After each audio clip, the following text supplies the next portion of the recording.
ગુજરાતભરમાં શાળા પ્રવેશોત્સવની ઉજવણી ચાલી રહી છે ત્યારે રાજ્યના કેબિનેટ મંત્રી કુંવરજી બાવળિયા ચર્ચામાં આવ્યા છે। શાળા પ્રવેશોત્સવ દરમિયાન કુંવરજી બાવળિયાનું અજ્ઞાન છતું થયું છે તો બીજી બાજુ મંત્રીની હાજરીમાં જ બાળકોના હાથમાં મહેમાનોને ઠંડુ પીરસવા માટેની ટ્રે પકડાવી બાળકોને વેઇટર બનાવી દીધા હોય તેવા દ્રશ્યો સામે આવ્યા છે। ત્યારે શું આખી ઘટના બની છે અને મંત્રી કેમ ચર્ચામાં આવ્યા છે તેમની વિગતે વાત કરીએ। નમસ્કાર, હું મયુર સરવૈયા, સ્વરાજમાં આપનું સ્વાગત છે।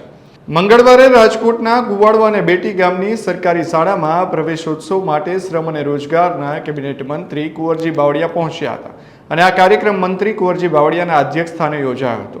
હવે આ કાર્યક્રમમાં બે એવી બાબત સામે આવી છે જેમાં મંત્રી કુંવરજી બાવળિયાની અજ્ઞાનતા છતી થઈ છે તો બીજી બાજુ જે બાળકોને સ્ટેજ ઉપર શૈક્ષણિક કીટ આપી અને આવકારવામાં આવ્યા હતા તે જ બાળકોને મંત્રીજીની હાજરીમાં બાળકોના હાથમાં મહેમાનોને ઠંડુ પીરસવા માટેની ટ્રે પકડાવી વેઇટર બનાવી દીધા હતા। ત્યારે દ્રશ્યો સામે આવતા શાળા પ્રવેશોત્સવની ઉજવણી અંગે મંત્રીની હાજરીમાં જ આ પ્રકારે બાળકોને વેઇટર બનાવી દેતા અનેક સવાલો ઊભા કર્યા છે। હવે વાત કરીએ મંત્રીશ્રીના અજ્ઞાનની।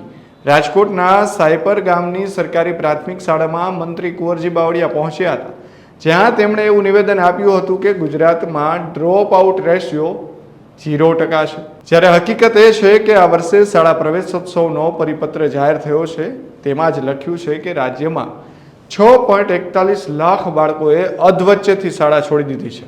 ત્યારે આવો પહેલા મંત્રીશ્રીએ પોતાનું અજ્ઞાન કેવું પીરસ્યું છે એ સાંભળીએ।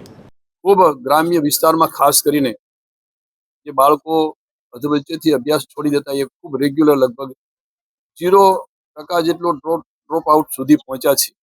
0% જેટલો ડ્રોપ આઉટ સુધી પહોંચ્યા છે। 0% જેટલો ડ્રોપ આઉટ સુધી પહોંચ્યા છે। સાંભળ્યું ને, મંત્રીશ્રીએ કહ્યું કે ગુજરાતમાં ડ્રોપ આઉટ રેશિયો 0% છે, પણ એને કોણ સમજાવશે કે રાજ્યમાં 6.41 લાખ બાળકોએ અધવચ્ચેથી શાળા છોડી દીધી છે, જેમાં રાજકોટના 32,000 વિદ્યાર્થીઓ સામેલ હતા।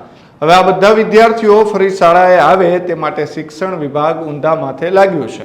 ત્યારે સવાલ એ થાય છે કે શું કેબિનેટ કક્ષાના મંત્રીને ખબર નહીં હોય કે ગુજરાતમાં અધવચ્ચેથી શાળા છોડી દેનારા વિદ્યાર્થીઓની સંખ્યા વધુ છે।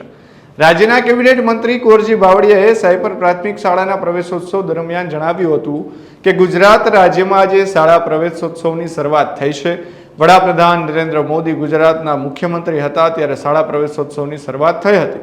એ પહેલા દીકરા અને દીકરીઓ મોટા પ્રમાણમાં શાળાઓમાંથી ડ્રોપ આઉટ થઈ જતા હતા, તેઓ વચ્ચેથી શિક્ષણ છોડી દેતા હતા। તે વખતે પ્રાથમિક શાળામાં સુવિધાઓનો પણ અભાવ હતો, જેથી વર્ષ 2003થી આ શાળા પ્રવેશોત્સવ અને કન્યા કેળવણી મહોત્સવની શરૂઆત થઈ હતી।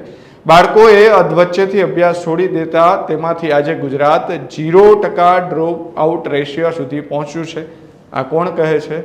મંત્રીશ્રી એટલે કે કુંવરજી બાવળિયા। ત્યારે રાજકોટ તાલુકાના સાયપર ગામની મુલાકાત લીધી હતી તેવું પણ તેમણે કહ્યું હતું અને જેની વસ્તી 851ની છે, જેમાંથી અહીં 151 બાળકો આ સરકારી શાળામાં અભ્યાસ કરે છે અને આજે નવા 16 બાળકોનો પ્રવેશ થયો છે। 7 શિક્ષકો અહીં ભણાવી રહ્યા છે। આ બધું તો ઠીક, પણ હવે મંત્રી જ્યારે પણ આવા કાર્યક્રમોમાં જાય ત્યારે થોડો અભ્યાસ કરતા જજો, નહીતર તો કુંવરજીભાઈએ જેવો ભાંગરો વાટ્યો છે તેવો વટાઈ જશે। ખેર, આ તો ગુજરાત છે, અહીં તો આવું ચલવાનું છે।